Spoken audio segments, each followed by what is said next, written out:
episode 6, day 6. We got 4 days left after this. And like I said, we rolling. 10-day, 10-episode review, recap, whatever you want to call it. But we're doing it for season 3 of Ozarks. Hey, if you're new to my channel, please subscribe to it. Turn on your notifications so you can get something every time I drop. And if you're a returning watcher, thanks for watching. Because I need you guys' support. I hope you guys like this show like I do. I'm not going to hold you up. Let's jump right into this. Ozark Season 3, Episode 6. So if y'all know me, I've been telling y'all that Wendy and Marty been clashing since Episode 1 of this season. So they're back at the therapist Sue's house. I like Sue. Very nice lady, you know what I'm saying? She's doing her thing. She's doing what Marty wants her to, what Marty asked of her and what Wendy's been asking of her. So during the session, it comes down to the point where Sue just comes out and tells them, hey, both of y'all been bribing me. Like, you guys are married. Both of you guys have been bribing me. So they both pause. Wendy and Marty both pause. And they both say, what the F? What are you doing? Why are you bribing her to make me believe what you want to do and then vice versa? So they're both just arguing at it. And if you remember, Marty, the reason he got snatched up and sent to Mexico is because he was listening in on Navarro's conversations with Wendy. So he pretty much tells Wendy, oh, this is BS. You've been spilling your heart out to Navarro every single night on the phone. And Wendy's like, huh? She didn't know that Marty was listening in on the calls, but now this pretty much gives it away. And at this point, they just take it too far, and Sue starts to learn a little bit more than what she actually knew about the relationship. So it's not just a failed relationship. This is actually bigger than both of them. This is with the cartel, the mob, the casino, the big muddy in St. Joe, the new hotel they're trying to get. So everything is getting spilled out at this point, and this is all bad. So after the big argument, Wendy starts walking home and Marty's driving next to her in the minivan. I don't know why they have that awful minivan still, but he driving next to her and she tells him, hey, it's going to take me 40 minutes to get home. You need to be out the house by the time I get back. So they kicking Marty out the house. Man, come on now. But anyway, at the casino, Ruth's there. She's talking to Sam, telling Sam, hey, just keep losing your money. Do what you do. Marty got this under control. We'll make sure everything is all right. And then who do we see? Her arch nemesis, Frank Jr. from the Kansas City mob. If you remember last episode, being it through all the bird seed on top of his car, and the birds just pretty much tore up his car, boobled on it, left all kinds of marks on it. So he comes to the casino and he's telling Ruth, like, hey, look, you owe me $7,800 for this paint job that you messed up from all them birds. And Ruth is pretty much, we know Ruth is standing up for herself this season. And she's like, nah, I'm good. I'm not paying that. You know what I'm saying? Your friends kidnapped me and then they made me walk back with all the money and everything. Nah, this is me getting even. So Frank Jr., I know he's still out to get Wendy. He's been thrown off the boat. He's been ruined his car. And Ruth's like, I'm not doing none of that. So matter of fact, next time we do a drop, I have a different place I want to do the drop. No more of what you want to do. Darlene, you know Darlene, the Wicked Witch of the West, she don't like anybody outside of her family. And she pretty much pulls up to the Byrde Enterprise. She talks to Helen like, hey, look, I'm 1/3 owner of the casino. I need things done my way. And matter of fact, you guys had a deal with me that if I grew my poppy seeds, you guys would move it for me. And y'all going back on y'all, you know what I'm saying, on y'all agreement. And in 3 months, I'm going to have these poppies done. So I'm going to need y'all to come get them and move them like y'all agreed before y'all burned them down. Remember, they had to burn them down because the FBI's came and they had a search warrant to come on to Darlene's land. And Wendy and Buddy, they burned it all down with Helen's advice. So I don't know how this is going to play out. Like, the Wicked Witch, man, she does not play around. We know how she is. She killed her own husband, so there ain't no telling what she'll do to somebody. Big Marty still over here trying to flip Agent Maya. So he's pretty much like, before you were kidnapped, you said you were going to agree on these terms for the 18 months and then working with the FBI. Well, things change. And what he basically says is, until I get Wendy and my kids aboard on this and make sure that they're straight, then I'm not signing this. It sounds good. I want to work with the FBI and help you guys out, but I'm not going to jail for no 18 months. Like, that's not in the picture. I mean, I feel him. I'm not trying to go 18 months. I go to jail for 18 months, then you guys give me a job? No, no, no, no. Just give me a job and just keep me under direct supervision for those 18 months so I can still be free. But I'm not serving time when I'm about to help you guys put away 10, 15, 20 people in the time that I'm going to be working for you. So Marty's like, nah. But the big goal is still to try to flip Agent Maya because he still wants to launder money for the cartel and make things right, pay off his debt, and then have the casino to himself and for his family. So he ain't doing jail time. Charlotte and Jonah, they still trying to protect Erin from knowing anything that she knows. So they pretty much go out to the little lake and they hanging out and stuff. And here comes the henchman, Tony. I told you I'm going to use henchman still because I don't like the name Tony for him. But Tony pulls up and Charlotte goes, I thought I told you not to hang around Erin. He said, I'm not. She texted me to come upstairs. So they look at Erin like, what are you doing? We told you not to hang with him. But anyway, they getting drunk and then he ends up pulling out a gun. And he's pretty much talking bad to Jonah. But Jonah's a damn kid. Jonah's got to be like 13, 14, because I think they said Charlotte was 16. So 13, 14, that puts Erin about 14, 15, around the same age. But he doing all this talking to Jonah. He sets up beer cans and he shoots them. But he doesn't know that Jonah's been shooting for the last year. Like, him and Buddy, he's been taught how to do everything. Bing, bing. So they set the beer cans up. He tells Jonah, hey, watch out. There's some kick in there. That's a 45. Jonah in his head, he thinking, 45 is easy work. I had an AR with the scope on it. So they put him up. And he said, if you hit one, I give you $20. He said, what if I hit all three? Hey, Jonah went up there, hit all three of them. Tony gets mad, so he throws a beer bottle up in the air and tries to shoot it. He misses. Jonah picks up the beer bottle, and then he's like, oh, you're bad. So he tells Jonah, put it on your head. And then at that time, the shot that he fired in the air, the police show up, and everyone gets arrested, man. I don't know what's wrong with this dude, Tony, but man, this dude's a weirdo. And I told y'all when Ben and Ruth, they were sitting on the couch the other night, they've been coming closer. You know, Ben's been after Ruth since he first met her, especially when she was yelling at him at the casino. So ever since then, he just been after her. He's very attracted to her. And, oh man, here goes another awkward sex scene that happened. First it was Darlene and Wyatt.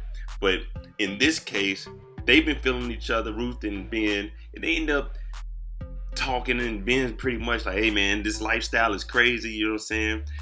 I really don't know what's going on here, but I'm here for you, Ruth, and I want to make sure that you're safe. So Ben, he's being protective of Ruth. I don't know their age difference, but I'm assuming it's at least 16, 17 years maybe. Like, he's got to be like in the late 30s to early 40s, and she's, 19, 20. But anyway, they go into the house, and they kissing and stuff. They get in the bed. You think, oh, it's about to go down.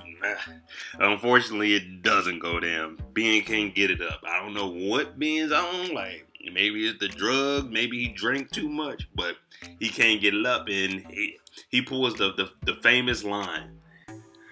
It's not you. It's me. So Ruth is pretty much like, man, what? You too old for this. And she just rolls over in the bed and goes to sleep. And Ben's sitting there like, man, what in the world is happening to me? Like we said, Marty got kicked out the house by Wendy. His plan actually working a little bit better with this to try to flip Agent Maya. So he actually goes to the hotel that she's staying at, and he moves into that hotel also.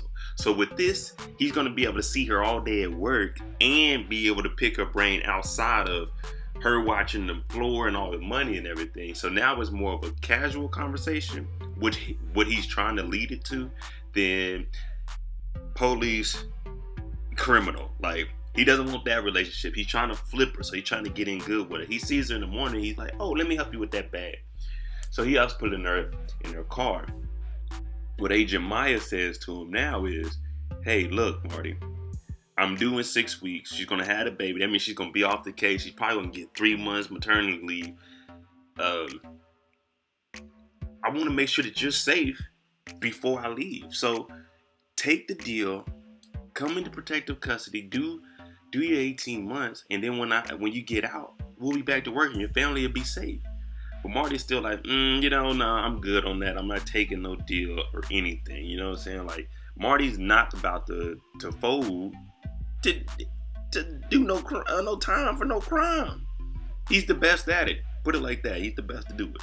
So we find out why Ben couldn't get it up and what's really wrong with Ben. So Ben it seems like he's bipolar and he's on meds. So Wendy's pretty much like, Ben, you need to get on these pills, get back on your meds, and get right, man. Without these meds, you aren't functioning the way you're supposed to function, man. And Ben's like, I'm not taking those meds. Like, I haven't been around you in so long, and I haven't been taking these meds. These meds keep me all off my thing. Like, I can't focus. I'm not leveled out, man. Now I know some meds, they do make you do different things. So if he is bipolar, then that's pretty much like an alternate ego. Like, 1 minute you're normal, and then he just has these anger spurts that we've seen. Like, when he went out there, he fought the dude at the school. He trying to fight Frank Jr. Like, you can't do that. And Wendy's trying to tell him, listen, if you're gonna be with Ruth, you got to make sure you're on your meds and looking out for what you do around her, because we like her. She's part of our family. He's like, I really like her too, but I'm not gonna get on my meds. And Wendy, she pretty much breaks it at that point. She's like, hey, you cannot F this up, man. You need to be on these meds. With everything we got going on around here, and they just kidnapped Marty, you need to be on your game, bro. We can't have you doing silly stuff. Like, this ain't gonna work, Ben. You gotta get back on those meds. And I feel it, like, I know Ben may not want to take the meds, but hey, bro, don't mess this up, man. People are getting killed out here. And the same thing, Wendy pretty much goes to Ruth and tells her, like, hey, Ben likes you, but you need to get him to get on his meds. He's bipolar. And when he's not on his meds, he's pretty much unpredictable. Since he likes you the most, and he'll listen to you, you got to get him back on those meds ASAP. If not, then, hey, we are in a world of trouble. You're in danger just being around him. He's going to mess up something. He's coming to the casino. He doesn't know what's going on. Like, hey, Ruth, do what you can to get Ben back on these meds. Seriously. We all know this season, Wyatt hasn't really been seeing eye to eye with Ruth, especially after he found out that she killed his dad and his uncle. So he's still at Darlene's house, and Ruth drives all the way up there. She's like, I gotta see my brother, man. Like, I haven't seen my brother. I've been giving him money. He was in jail. Now he's living up here. Man, this ain't right. I gotta see my brother. So when she gets there, she's actually talking to Wyatt at the door, and she's like, hey, are you gonna come home? We want you to come home. You know, I want to make sure everything is good with you. And he's like, nah, I'm staying here. And then he asks Ruth, why are you doing this? And she pretty much says, because I know if it was the other way around, you would be doing the same for me. And Wyatt said, nah, I wouldn't. I'm happy here. I'm gonna stay here. Like, I'm happy. And I don't want you to ruin this like you ruined everything else in my life. You killed my father, killed my uncle. You lied to me about all this, and you still working with Marty. Like, I'm not leaving. This is my home now. This is where I'm gonna stay. Like, you doing your thing with the Byrdes, I'm gonna be up here with Darlene doing my thing. And I think that 3 should come live with me too. So it's sad to see siblings break up like that, but in their circumstances, it's a big difference. Like, what they done, especially you killing somebody's dad, your own uncle. Like, come on, man. So a lot's going down now. Like, at this point, it's all over the place. So Marty, he's out, he's going to a grocery store, and he looks up and there's an SUV. And he's like, man, who is that? Like, is this the Navarro cartel still following me? So he calls Helen. He's like, hey, is this one of your people? She's like, nah, what is that? What is it? They name off the little vehicle. And she's like, oh no, that's not us. What you need to do, Marty, is go into the grocery store, find a side door, and my driver will come and pick you up.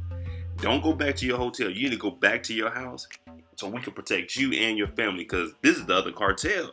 The other cartel is coming for Marty because they know what Marty is doing, and what they're trying to get back is Navarro took the testicles out of their prized horse, lost out on millions. So what they're going to do is they're going to take Marty, so Navarro will lose out on millions with the casino and washing all his money.